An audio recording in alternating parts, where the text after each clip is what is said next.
Vamos a comenzar ahora con el desarrollo del segundo estudio para el diseño y la evaluación de proyectos, que es el estudio técnico. El estudio técnico tiene como objetivos verificar la posibilidad técnica de fabricar un producto y analizar y determinar el tamaño, la localización, los equipos, las instalaciones y la organización óptimos requeridos para realizar esa producción. Vamos a orientar la descripción de este estudio asumiendo que el proyecto de inversión en cuestión se propone la obtención de un producto, o sea, no es un proyecto de servicios. En ese caso tendremos algunas diferencias, sin por ello perder validez en cuanto a los objetivos generales. Las actividades que deben llevarse a cabo para alcanzar los objetivos son el análisis de alternativas y determinación de la localización óptima del proyecto, incluyendo aquí no solo la macrolocalización, es decir, provincia, ciudad, sino también la microlocalización, especificación del sector de ubicación en áreas disponibles y aptas para nuestro proyecto, a nivel de qué terreno podríamos utilizar para construir la planta. Por otro lado, hay que llevar a cabo el análisis y determinación del tamaño óptimo del proyecto, es decir, en qué escala de producción vamos a operar, el análisis de la disponibilidad y el costo de los suministros e insumos, es decir, materia prima y requerimientos de servicios requeridos para la producción, el análisis de las alternativas técnicas de producción. Esto es muy importante, aquí haremos la ingeniería del proyecto y tendremos que disponer al final de este estudio de una descripción completa del proceso. Y finalmente, el diseño de la organización de personal y legal que se requiere para el funcionamiento completo del proyecto. No debemos perder de vista que a partir de los resultados del estudio técnico podremos obtener gran parte de la información económica necesaria para la evaluación del proyecto. Así, a partir de la definición del proceso seleccionado y el tamaño de la planta, obtendremos información sobre las necesidades de infraestructura, maquinaria y equipos, herramientas, entre otros rubros que nos permitirán determinar la inversión. También a partir del proceso seleccionado podremos determinar las materias primas, insumos, necesidades de mano de obra, fletes, requerimientos de servicios básicos y de almacenamiento y otros elementos para estimar los costos fijos y variables y el capital de trabajo. A esto se suma la información acerca de costos de terrenos, disponibilidad y costos de servicios básicos y otros datos que se obtienen del estudio de localización. Vamos a comenzar ahora por el tamaño óptimo de un proyecto que estará determinado por el tamaño óptimo de la planta de producción. Llamamos tamaño de un proyecto a su capacidad instalada, que se expresa en cantidades producidas por unidad de tiempo. Esta expresión puede estar dada en términos de peso, por ejemplo, toneladas de poliestireno por año, en unidades de producto, piezas de un determinado repuesto por semana, o en volumen, metros cúbicos de gasolina por mes. En general, en un proyecto industrial, el tamaño se mide por año, es decir, son unidades, peso, volumen o cualquier otro tipo, pero anual. En un proyecto de educación, por ejemplo, el tamaño estará dado por la cantidad de alumnos admitidos en el año escolar. En un proyecto agrícola podremos hablar de cantidad producida en un ciclo de producción. Y en un proyecto hotelero será el número de habitaciones que tiene el proyecto habilitadas. Se puede decir que existen tres definiciones en relación a la capacidad de una planta. La capacidad de diseño, que es la tasa de producción de artículos estandarizados en condiciones normales de operación. La capacidad instalada, que es la producción máxima que puede alcanzar ese sistema. Y la producción real, que es el promedio que realmente alcanza el sistema en un periodo determinado, que puede ser un periodo anual, y que normalmente coincide con el volumen de producción que satisface la proyección de ventas. En este sentido, veamos un ejemplo, el ejemplo de la planta de urea. La planta de urea tiene una capacidad de diseño de 1.1 millones de toneladas al año, una capacidad instalada de 1.23 y una producción real de casi, cerca del 1.000.000 de toneladas al año. Veamos ahora cuáles son los principales factores condicionantes del tamaño óptimo de una planta. Para empezar, tenemos los resultados del estudio de mercado, ya que allí se determinaron los niveles ofrecidos y demandados que se esperan para el futuro, como así también la participación de mercado que podría lograr nuestro proyecto, ¿no? También va a afectar de manera determinante la disponibilidad y distancia de materias primas, como puede ser, la existencia de plantaciones de olivares para un proyecto de producción de aceite, o la existencia de un abastecimiento de envases vacíos de agroquímicos si queremos poner una planta de reciclado de plásticos a partir del reciclado de estos envases. Esto también sucede con la localización de los consumidores y la disponibilidad local o regional de mano de obra especializada. Se me ocurre una fábrica de producción de calzado, por ejemplo, o la instalación de un frigorífico. Emprendimientos que requieren personal con experiencia muy específica en el sector de procesamiento y que definitivamente es muy difícil de obtener si no hay en la localidad o en la región la mano de obra que lo pueda hacer. También es muy importante la disponibilidad de tecnología y los equipos. Y en este caso se pueden presentar situaciones diferentes a la hora de seleccionar el tamaño de la planta en relación a las especificaciones técnicas de los equipos que requerimos y las cantidades demandadas que hemos determinado a partir del estudio de mercado, ¿no? Puede suceder que la cantidad demandada sea menor que la capacidad de producción de la tecnología más pequeña, situación en la que se evaluará la conveniencia o de tener capacidad ociosa que podrá ser ocupada con el aumento de demanda o de complementar esa capacidad ociosa con otra producción. Puede suceder que la cantidad demandada sea similar a la capacidad de alguna tecnología, en cuyo caso estaríamos bien, no tenemos que hacer ningún ajuste, o puede suceder que la cantidad demandada sea mayor que la capacidad de producción de la tecnología disponible. Bueno, en ese caso se definirá entre dejar demanda insatisfecha o comprar 2 unidades y disponer de capacidad ociosa. También se evaluará la ampliación de un segundo turno de trabajo u horarios complementarios para los trabajadores del turno principal. Eso se evaluará en términos económicos. Finalmente, del estudio del tamaño también dependerán el monto de las inversiones y el nivel de operación. Y del nivel de operación dependerán los costos de funcionamiento. Por lo tanto, es relevante la disponibilidad de recursos financieros para determinar el tamaño óptimo. Por no hablar de los recursos legales que me dan el marco o para duplicar turnos o para ampliar horarios, del contexto económico, de la política económica en que se enmarca mi proyecto y de la normativa ambiental vigente. Como podemos concluir, la determinación del tamaño depende de numerosos factores y resulta un problema de compleja solución, en el que se ponen en juego conocimientos de diferentes tipos, tanto de los aspectos técnicos como de las cuestiones de negocios del proyecto.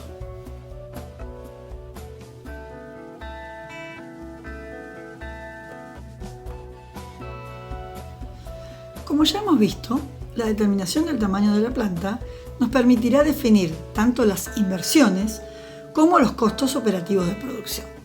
Vamos a ver a continuación que no siempre un aumento de la capacidad de los equipos, o de un sector de la planta o de toda la planta, se traduce en un aumento proporcional en el costo de estos mismos equipos. Es decir, si aumentamos 1000 veces la capacidad del equipo, el costo del mismo puede aumentar solo 500 veces. Y en ese caso, la curva que representa la variación de la inversión con la capacidad del equipo es del tipo de la graficada en el extremo superior derecho de esta placa. Si vemos la gráfica que se encuentra debajo de ella, la misma sería una curva que corresponde, es la roja en este caso, a un factor de escala llamado alfa, cercano a 0,5 o 0,6. Decimos en este caso que tenemos economía de escala. Pero también puede suceder que la relación de la inversión con la capacidad de la planta o del equipo tenga otro comportamiento. Así, cuando el aumento de la capacidad es directamente proporcional al aumento del costo del equipo, tendremos una recta y el factor de escala alfa será igual a 1. Podemos decir en este caso que no existe economía de escala. Finalmente, se da la situación en la que, por ejemplo, al duplicar la capacidad del equipo, aumenta más del doble el costo fijo y en ese caso alfa sería mayor que 1, como el graficado aquí con el color verde. Esta situación se denomina deseconomía de escala.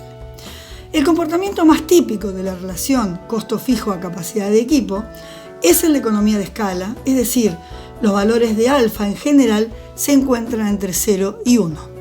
Estos valores para distintos equipos o sectores de plantas se encuentran tabulados en los libros de ingeniería. En esta placa podemos observar las operaciones matemáticas que nos permiten obtener el coeficiente alfa a partir de la relación entre los costos fijos y la capacidad de los equipos. Cuando no se dispone del valor específico de alfa, se asume el valor corriente de 0,6 y se denomina a esto la regla de los 6 décimos. Este valor está relacionado con el hecho de que el costo de los equipos mantiene una proporción directa con alguna de sus áreas significativas, en tanto su capacidad está vinculada con el volumen. Veremos esto en algún problema de la práctica.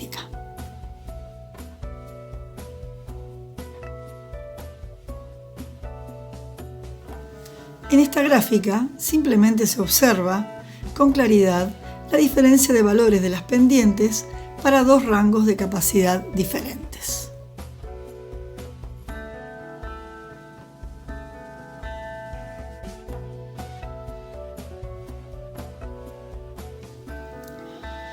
Como sucede con el costo fijo de equipo, el costo operativo por unidad de producto también disminuye a medida que la capacidad de la planta aumenta. Por eso es siempre conveniente que el tamaño de las plantas sea grande. La misma conducta presenta el costo de equipo por unidad de capacidad, a medida que cambia la capacidad. Ambas funciones son exponenciales decrecientes. Por esto, si disponemos de los coeficientes beta y gamma, es posible realizar estimaciones de escala de estos costos mencionados cuando se dispone de información de plantas similares con capacidades diferentes a las que tenemos que presupuestar.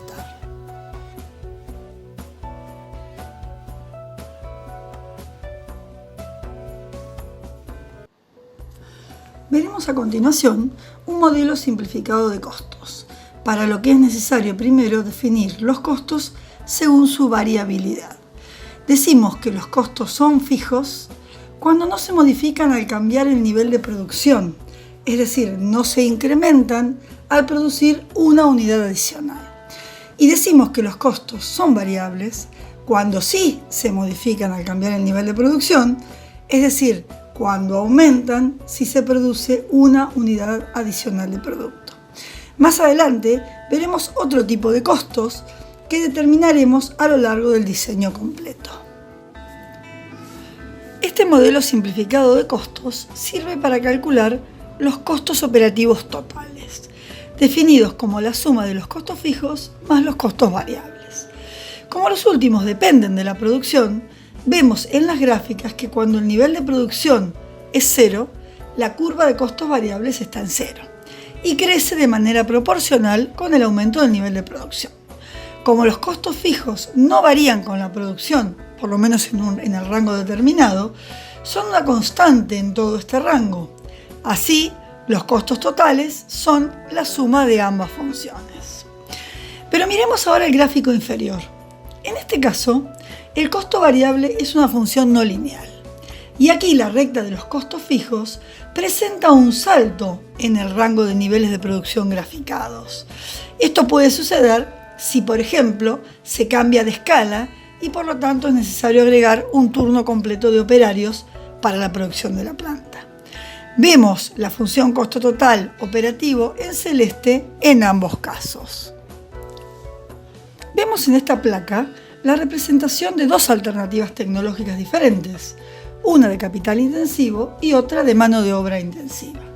En la primera, la pendiente de la recta de costos variables es menor que en la segunda, y en cambio el valor de la constante correspondiente a costos fijos es mayor. La alternativa 2, en cambio, presenta una mayor pendiente de la recta de costos variables y menor valor de la constante de costos fijos.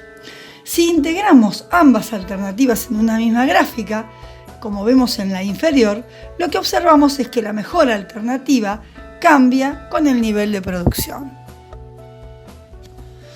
Veamos ahora esta gráfica en la que representamos los costos totales versus el nivel de producción en una situación en que los costos variables no están representados por una única recta, es decir, cambia la proporcionalidad de los costos variables con la producción en un dado nivel de operación. Y los costos fijos, que son constantes, lo son por rangos en los niveles de producción estudiados. A esto le agregamos la curva de ingreso, en este caso en fucsia, que, como vemos, parte de cero, ya que sin producción no hay ingreso.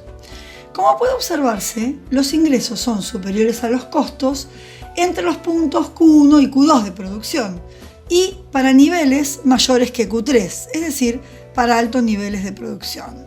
En el resto del rango de producción, los costos totales superan a los ingresos. Esta información será de utilidad en el método de Lange, que nos permite determinar la capacidad óptima de la planta minimizando el costo total con respecto a los costos operativos. La hipótesis del modelo es que existe una relación funcional entre el monto de la inversión inicial y cero y la capacidad productiva. Por lo tanto, la inversión inicial es una medida indirecta de la capacidad productiva. Se supone que la inversión inicial es solo función del costo operativo por periodo, que dicha funcionalidad y cero es conocida, que el tamaño óptimo es aquel que minimiza el costo total y finalmente que los costos operativos por periodo son constantes en los n periodos. De esta manera, la capacidad óptima se dará entonces cuando la pendiente es menos n. Vemos en esta placa graficada la relación entre la inversión inicial y los costos de operación. Inversiones iniciales bajas corresponden a altos costos de operación y viceversa. El punto óptimo que encontramos, minimizando el costo total, se corresponde con la recta de pendiente menos n. Veamos ahora una forma modificada del método de Lange que se basa en el mismo principio planteado, que es minimizar el costo total, pero teniendo en cuenta un elemento adicional muy importante, como es el valor de dinero en el tiempo. Se agrega entonces el factor de descuento, que permite evaluar la forma descontada de los costos de operación. La condición de mínimo costo total, entonces ahora es cuando se igualan el aumento de la inversión inicial con la suma descontada de los costos de operación que esa mayor inversión permite ahorrar. Como aún no hemos visto los conceptos asociados al valor de dinero en el tiempo, solo lo mencionamos a título informativo. Ya veremos más adelante el tema factores de descuento. El segundo método que veremos es el método de escalación, que se basa en el tamaño de los equipos disponibles en el mercado. Se considerarán opciones como diseñar líneas de producción paralelas para completar la producción cuando, por ejemplo, el tamaño de algún equipo sea el limitante, y se incluyen como variables de ajuste también la incorporación de dobles turnos o jornadas extendidas, según sea la conveniencia respecto de la normativa laboral e impositiva. Cuando debe determinarse la capacidad óptima en el caso de un reemplazo, en cambio, el tamaño debe ser mayor o igual a la capacidad del equipo que se desea reemplazar. Existen otros métodos que se basan en la utilización de algunos conceptos que aún no hemos desarrollado. De todas maneras, presentaremos conceptualmente solo uno de ellos, que es el de maximización del valor presente neto.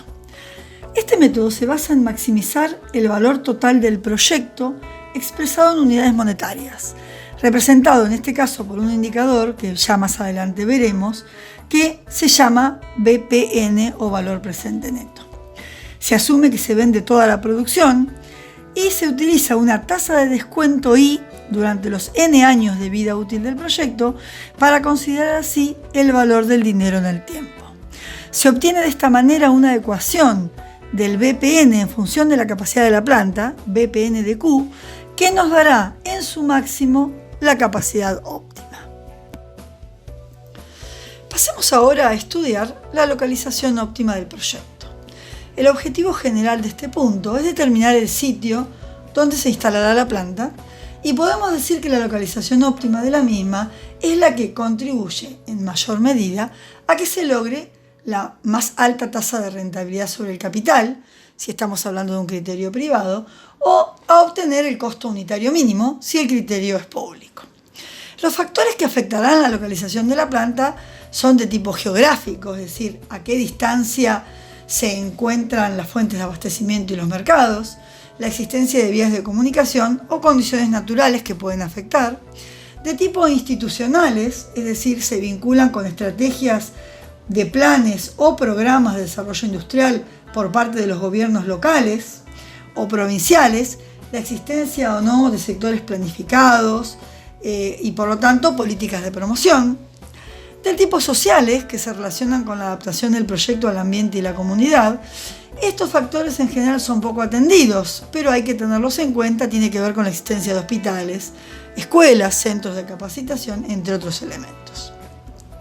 Y finalmente los factores económicos, que tienen que ver con los costos de insumos en los diferentes lugares, los costos de materia prima, agua, energía eléctrica, combustible, infraestructura, existencia y costos de terrenos, entre otras cosas. Existen distintos métodos para determinar la localización óptima del proyecto, dentro de los cuales podemos mencionar el método cuantitativo de Vogel y el método cualitativo por asignación de puntos. El primero tiene en cuenta solamente los costos de transporte, tanto de materias primas como de productos terminados, y no considera el efecto de ningún otro factor para determinar la localización. El segundo método, en cambio, permite incluir todos los factores que el investigador considere de la relevancia para el proyecto. Vamos a ver el segundo método en más detalle.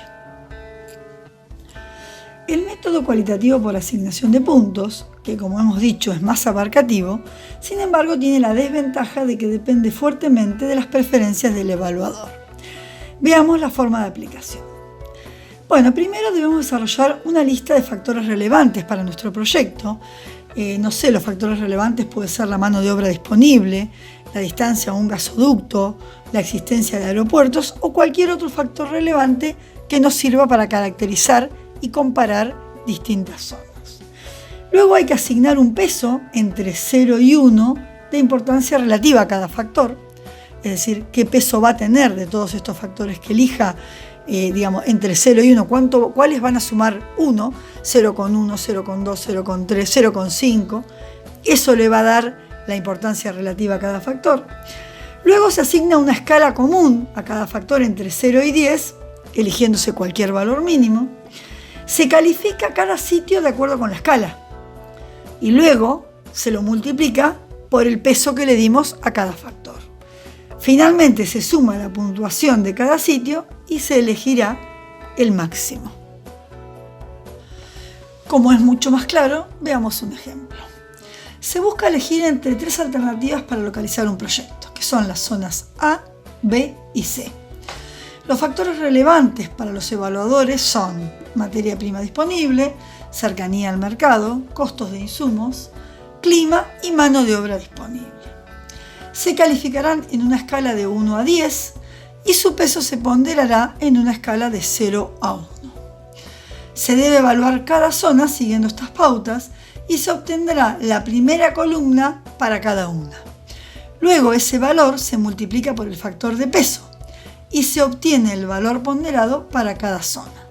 Finalmente se suma esta columna y se obtienen los totales, que como vemos son 5.5 para la zona A, 6.0 para la zona B y 5.35 para la zona C. Como podemos observar, aplicando este método, la zona B es la de mejor calificación y sería la elegida entre las 3 alternativas. Pasamos ahora a la etapa de definición de la ingeniería del proyecto.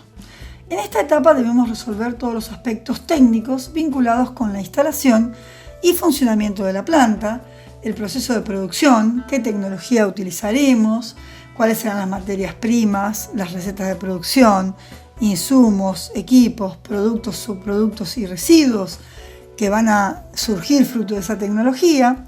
Vamos a determinar los diagramas de flujo que representarán nuestro proceso, cómo se ubicarán los equipos en la planta y con eso cómo serán las áreas de trabajo, quiénes operarán las plantas y con qué organización, estructura y capacitación, entre otras cosas. Debemos tener en cuenta que los procesos deben ser diseñados de manera que sean flexibles y que los equipos puedan procesar diferentes clases de insumos y adaptarnos a potenciales cambios en la estructura de mercado. Por ejemplo, si estamos diseñando una planta, para decir algo, para el tratamiento de envases vacíos de agroquímicos, puede ser complementada con el tratamiento de silos bolsa que están disponibles como materia prima en el mismo área geográfica de abastecimiento. El proceso de producción es el procedimiento técnico que se utiliza en el proyecto para obtener los bienes y servicios a partir de insumos y se identifica como la transformación de una serie de materias primas para convertirla en productos y subproductos y que también puede generar residuos. Partimos entonces de un estado inicial con suministros e insumos y a través de un proceso de transformación que se apoya en operaciones con el uso de instalaciones, equipos y mano de obra, se obtienen el o los productos deseados, subproductos y residuos. Para seleccionar y describir el proceso de producción es necesario tener conocimiento acerca de las alternativas tecnológicas viables y accesibles. La selección del proceso está directamente relacionada con la selección de la tecnología de producción. Este trabajo de análisis y selección de la tecnología debe considerar diversos aspectos como las capacidades tecnológicas del proceso en comparación con el tamaño determinado del proyecto, teniendo en cuenta que la mejor tecnología no es necesariamente la más nueva, sino la que mejor se adapta a nuestro caso, la calidad de los productos que se obtendrán con relación a la calidad identificada en nuestro estudio de mercado, la flexibilidad de la operación de los equipos y procesos en comparación con el futuro comportamiento de la demanda, los requerimientos de servicio de mantenimiento y reparaciones comparado con las capacidades existentes en el medio, la adaptabilidad de nuestro proceso a las materias primas, los aspectos contractuales, protección de tecnología a través de patentes, los riesgos involucrados en la operación, si la tecnología será de capital intensivo o de mano de obra intensiva, bajo qué tipo de proceso vamos a producir, batch, semi-batch o continuo, entre los factores más importantes. Una vez seleccionado el proceso y sistema de producción que mejor se adapta a los requerimientos del proyecto, es necesario describir la secuencia de operaciones que transforma las materias primas en el o los productos finales. Esta descripción debe incluir las materias primas e insumos que serán utilizados en el proceso de transformación, señalando para cada uno la definición genérica, la unidad de medida, cantidad específica, etc. Y también se debe definir la posibilidad de reemplazar las materias primas por otras materias primas alternativas. Se debe incluir también los productos principales, los productos intermedios y subproductos que se obtendrán y cómo serán procesados posteriormente. También hay que identificar los residuos del proceso y definir si tendrán valor comercial o si serán tratados como tales para adaptarse a la normativa vigente. Se describirán además las instalaciones necesarias, los equipos a utilizar con origen y fabricantes, capacidad, vida útil, consumo de energía, operarios para su funcionamiento, capacitación del personal y finalmente se elaborarán los diagramas del proceso en el que se identificarán los procesos unitarios y sus interrelaciones. En relación a esto, podemos representar el proceso de producción a través de distintos diagramas, como son el diagrama de bloques y el diagrama de flujo. En el primero, cada operación unitaria se inscribe en un rectángulo y se indica la secuencia mediante flechas que unen los distintos rectángulos y dentro de ellos se inscriben los datos de la operación unitaria. En el segundo se usan símbolos para indicar el tipo de operación, identificándose con una flecha con volumen, el transporte, la demora con un semicírculo extendido, el almacenamiento con un triángulo, la inspección con un cuadrado con un círculo en su interior es una operación combinada y un círculo solo sirve para identificar una operación unitaria. No se indican en este tipo de diagrama tantos detalles como en el anterior. En ambos casos, las flechas indican tanto la secuencia de las operaciones como la dirección que sigue el proceso. Vemos aquí en esta placa un ejemplo de diagrama de bloques para representar un proceso batch. Tal como hemos indicado, en cada rectángulo se identifica una operación unitaria, se presenta una cantidad importante de información. Veamos que dice calentar el líquido A durante 5 minutos a 90 grados. Las secuencias se van uniendo por flechas que indican la dirección entre una operación unitaria y la otra, y termina con la etapa de envasado, que es el punto final del proceso batch. En esta placa vemos el diagrama de flujo para la fabricación de una pieza de tornería utilizando la simbología de convención. Finalmente, en esta placa vemos el flow sheet para un proceso de elaboración de mermelada de fruta, como ejemplo de que también es posible en el diagrama de flujo identificar los equipos con sus figuras representativas, tal como sucede con los simuladores de procesos, que nos permiten identificar los reactores, las columnas de destilación o los intercambiadores de calor, tal como los conocemos. Hemos hablado hasta aquí acerca de los 2 primeros objetivos presentados para la etapa de ingeniería del proyecto. Y llegamos a la descripción del proceso global. Una vez definido el proceso productivo y los equipos a utilizar, debe hacerse la distribución de los mismos dentro del edificio. En la elaboración de los planos de los edificios de producción, administración y servicios complementarios y su distribución en el terreno, deben tenerse en cuenta cuestiones de economía de tiempo, facilidad de movimientos, aspectos de seguridad y todas las normativas vinculadas a la habilitación del establecimiento, específicas en el territorio donde se decide establecer la planta. Estos mismos aspectos se deben tener en cuenta cuando se realiza la distribución de los equipos en el interior de la planta de producción. Esta distribución tendrá un efecto directo en el manejo de materiales, en la utilización de los equipos, en los niveles de inventario y en la productividad de los trabajadores, entre otras cosas. Por eso hay algunos principios básicos que vale la pena tener en cuenta para una buena distribución de la planta, como son que la integración sea lo más global posible, es decir, integrar al máximo los factores que afectan la distribución, que se minimicen las distancias de los recorridos, tanto de materiales como de personas, que se reduzcan los costos no productivos, como el manejo de materiales y el almacenamiento, que la utilización del espacio sea total, ya que aunque el espacio sea cúbico, muchas veces no se piensa en su aprovechamiento en volumen, y cuando los lugares son pequeños, el volumen es muy importante. Hay que priorizar el bienestar y seguridad de los trabajadores, entendiendo que ello cooperará con la mejor productividad de la empresa.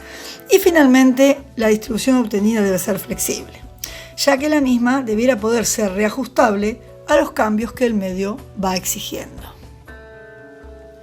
Existen 3 tipos básicos de distribución, vinculados fuertemente con la naturaleza del proceso productivo. En primer lugar, la distribución por proceso, que agrupa a personas y equipos que cumplen funciones similares en bajos volúmenes de producción. El trabajo es rutinario y la mano de obra especializada. En este caso, se propone reducir al máximo el costo de manejo de materiales, ajustando el tamaño y la localización de los departamentos de acuerdo a la cantidad de flujo de productos. Tenemos luego la distribución por producto, que agrupa a trabajadores y equipos de acuerdo a las operaciones realizadas sobre los productos. Es característico el uso de transportadores y sistemas muy automatizados para producir grandes volúmenes. Hay alta utilización de personal y bajo costo de manejo de materiales. Las tareas también son rutinarias y en este caso se propone obtener la máxima productividad del personal. Finalmente, la distribución por componente fijo, donde la mano de obra, los materiales y equipos se encuentran en el sitio de trabajo, como sucede en el caso de la construcción de un edificio o de un barco.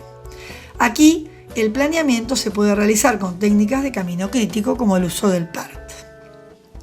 Como conclusión de este punto, las tareas de distribución debieran realizarse de manera que resulten flexibles, de fácil y económica adaptación a un cambio en el proceso de producción y, en la medida de lo posible, hay que incorporar los beneficios de la distribución por proceso y la distribución por producto. Una vez que hemos determinado la distribución de la planta, el paso siguiente es definir las áreas que corresponderán a cada sector, lo que permitirá construir un plano definitivo. Esta determinación dependerá fuertemente de las características del proceso productivo, de la existencia o no de áreas de almacenamiento, de las características de los residuos o los efluentes y de numerosas cosas, por lo tanto, cada planta tendrá su propia distribución.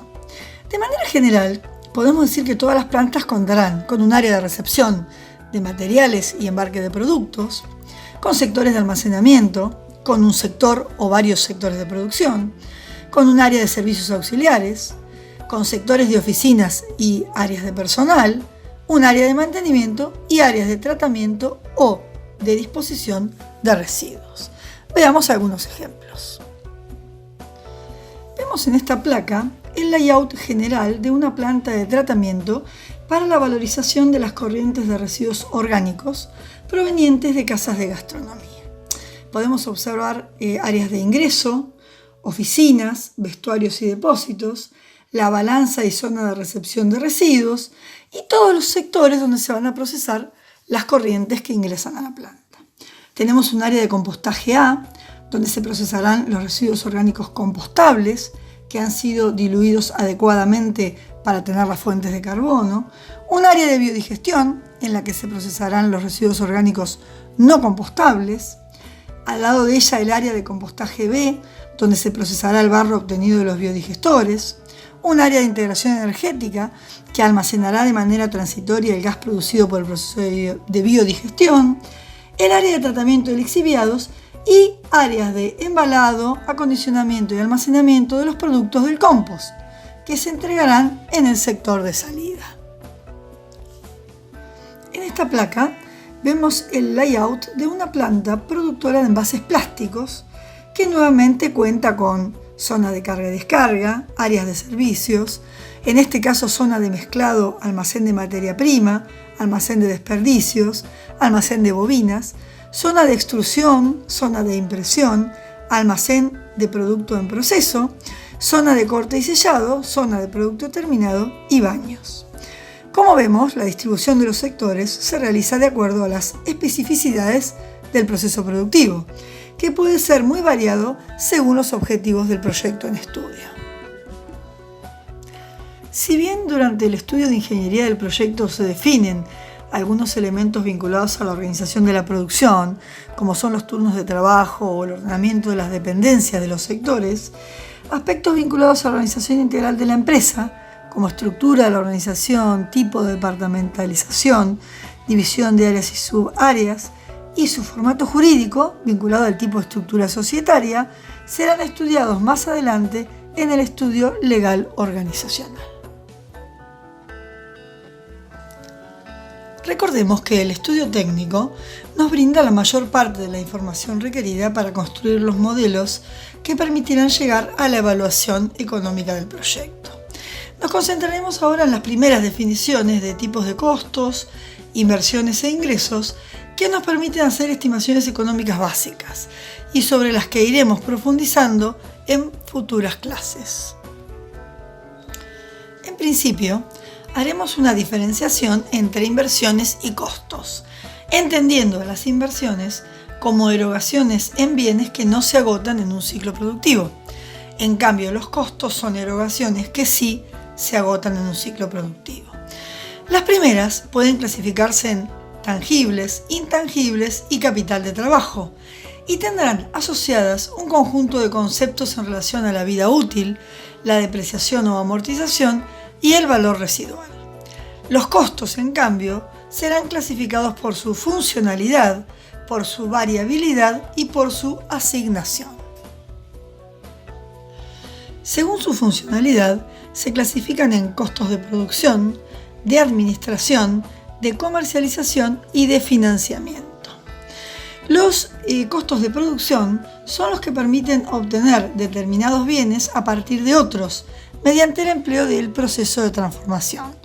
Por ejemplo, son el costo de materia prima y materiales que intervienen en el proceso productivo, el costo de servicios públicos que también intervienen en el proceso productivo, el costo de envases y embalajes, los costos de almacenamiento y depósito, entre otros.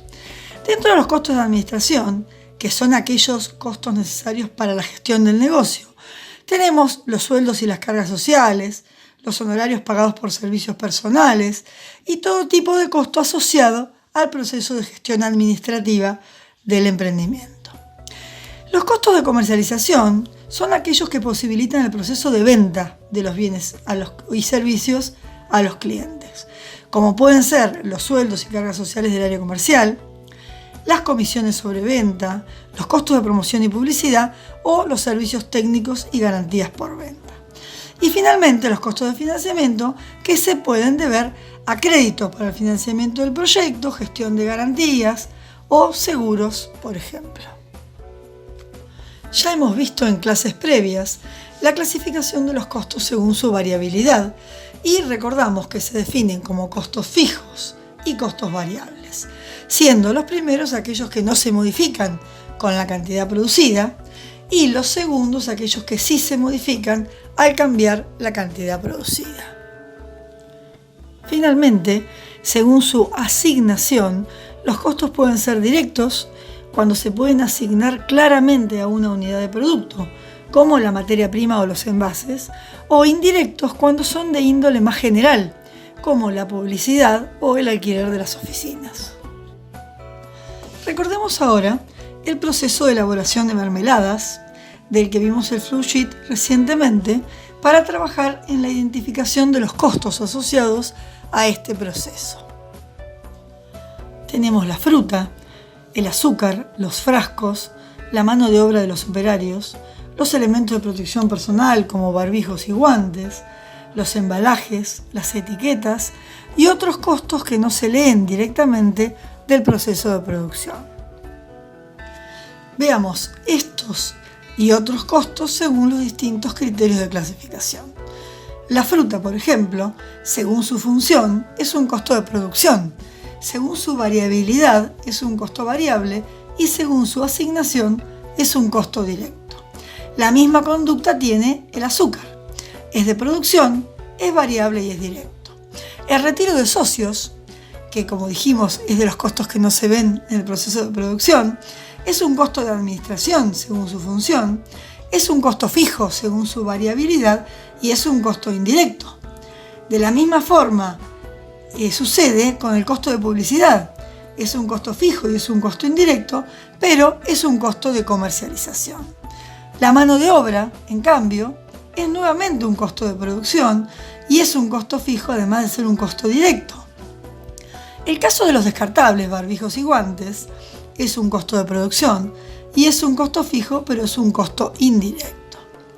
Los intereses de un crédito son costos de financiamiento, son fijos y son indirectos. El alquiler de las oficinas administrativas es un costo de administración, según su variabilidad es un costo fijo y es un costo indirecto. Aquí aparece nuevamente un costo de producción, como son los envases y etiquetas, que además, según su variabilidad, son costos variables y son costos directos. Esto es para que tengan un ejemplo muy simple y muy operativo del proceso de asignación de costos. Vemos en esta placa un cuadro de costos fijos. En el mismo se vuelca toda la información resultante de los estudios en valores monetarios.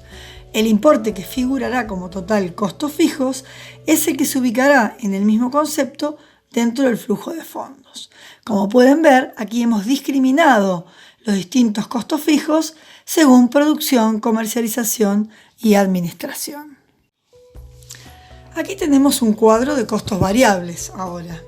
De la misma manera que en el caso anterior, lo que figura como total de costos variables en este cuadro va a ocupar el mismo espacio dentro del flujo de fondos definitivo. Este cuadro, lo que tiene de diferente que vale la pena rescatar, es que tendremos las cantidades y los precios unitarios y por cada periodo, justamente como los costos estos son variables, vamos a obtener totales en función de las cantidades. Vamos a ver a continuación algunas relaciones entre funciones de interés que nos ayudarán a determinar de manera muy preliminar cuestiones de rentabilidad de nuestro proyecto. Es decir, nos van a ayudar a saber, a conocer dónde estaríamos parados si trabajamos con determinados niveles de costos, de ingresos, de demanda, entre otras cosas. Comenzamos por la función precio-demanda que ya hemos visto en el estudio de mercado. Para este caso, tal como vemos en la placa, la función es lineal y muestra que la cantidad demandada disminuye cuando el precio del bien aumenta y existe un precio máximo tal que no hay cantidad demandada, es decir, la cantidad demandada sería 0. Pasemos ahora a la definición de la función ingreso total, que podemos definir como el precio de cada bien por la cantidad total demandada. Si el precio está dado por la función anterior, es decir, la relación P igual a A menos B por D, la función ingreso total será una cuadrática con un máximo en D'. Ese punto será el valor de la función que tenga derivada primera igual a 0. Y para garantizar que el valor hallado es un máximo, calculamos la derivada segunda. Tenemos entonces IT', que será el ingreso total óptimo, que no tiene por qué coincidir con la máxima utilidad. Recordemos que el costo total es la suma de los costos fijos más los costos variables. En el caso de los costos variables, puede determinarse el coeficiente de costo variable o costo variable unitario si hay una relación lineal entre la cantidad demandada y sus costos variables de producción, y aparece entonces el C sub B. Veamos la definición de utilidad, que se determina como la diferencia entre los ingresos totales y los costos totales. Si esta diferencia es negativa, la función se denomina pérdida. Cuando se relacionan los ingresos con los costos, el primer concepto o punto de referencia para una empresa es el punto de equilibrio, que es el punto de operación para el cual los ingresos totales son iguales a los costos totales. Es decir, la empresa no pierde ni gana nada. Se dice aquí que su utilidad es nula. Veremos la determinación del punto de equilibrio en dos casos distintos. El primero, representado en esta placa, cuando existe una función lineal entre el precio y la demanda, es decir, P es igual a A menos B por D. En este caso, la curva de ingreso total es la parábola azul de esta figura y tendrá un máximo en D'. Como el punto de equilibrio es el punto en el que los ingresos son iguales a los costos y los costos totales están representados por la recta fucsia de esta figura, tendremos dos puntos de intersección de 1 y de 2 y por lo tanto tendremos dos puntos de equilibrio. De todas maneras, en el rango de demanda entre D1 y D2 existirán utilidades, ya que los ingresos son superiores a los costos totales. En cambio, entre 0 y D1 y para demandas mayores a D2, los costos serán superiores a los ingresos, generando en este caso pérdidas. Como puede verse, la máxima utilidad no coincide con el máximo nivel de ingresos. En esta placa se presenta simplemente la determinación matemática de las intersecciones mencionadas que se obtiene aplicando la ecuación de Bhaskara. El segundo caso que veremos, cuando no tenemos una funcionalidad conocida entre el precio y la demanda y la curva de ingresos totales está representada por una recta, como la graficada en turquesa en la figura de la placa. Nuevamente igualamos los ingresos totales con los costos totales y obtenemos un único punto de equilibrio en función de los costos fijos, el precio y el costo variable unitario. En este caso, para todos los puntos de operación entre 0 y D1, los costos serán mayores que los ingresos, generando pérdidas. En cambio, a partir de D1, siempre los ingresos serán superiores a los costos, generando utilidades. Ya hemos visto en las primeras etapas del estudio técnico que la mayoría de los proyectos se diseñan para operar en forma eficiente a cierto nivel de utilización que llamamos capacidad de diseño.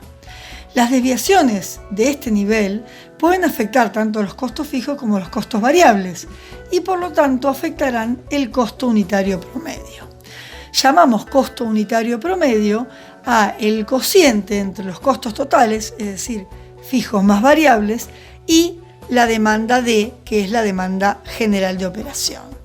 Cuando los costos variables son una función lineal de la demanda, como hemos visto, aparece el coeficiente C sub B o costo variable unitario. Y entonces, el costo unitario promedio puede expresarse en términos de este coeficiente más la suma de los costos fijos dividido la demanda del punto de operación.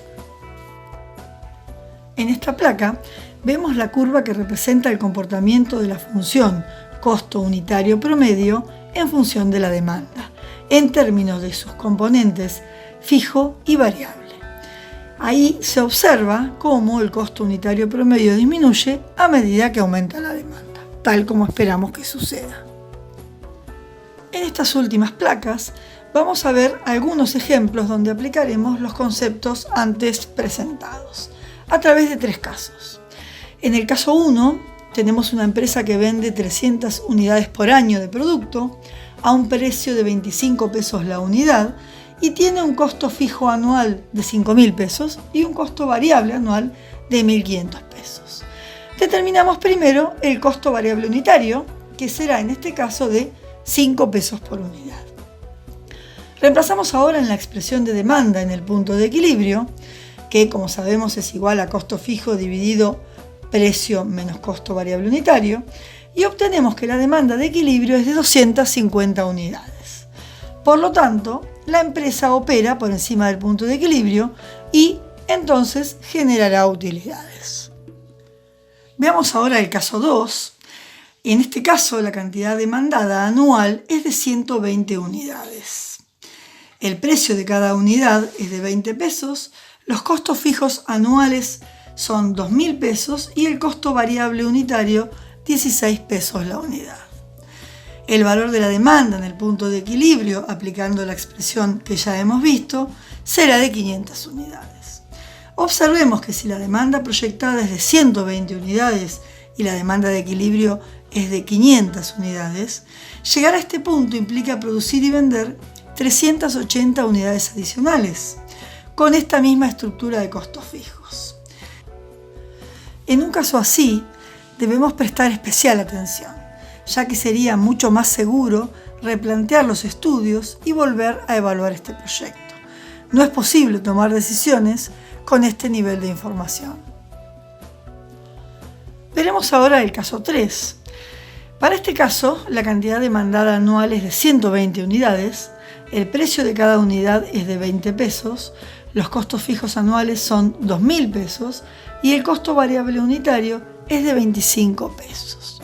Al calcular la demanda de equilibrio, obtenemos un valor negativo, que está dado por la diferencia entre el precio y el costo variable unitario. Como vemos, esa diferencia es de menos 5. Esta diferencia entre el precio de venta y el costo variable unitario se llama margen de contribución variable unitario. Este margen de contribución tiene por finalidad cubrir costos fijos, generar utilidades y eventualmente proteger del riesgo normal que tiene todo negocio. Si dicho margen es muy reducido, es posible que se cubran algunos costos fijos de manera ajustada y que las utilidades sean mínimas. El riesgo de perder en el negocio ante una reducción del precio de venta es muy importante.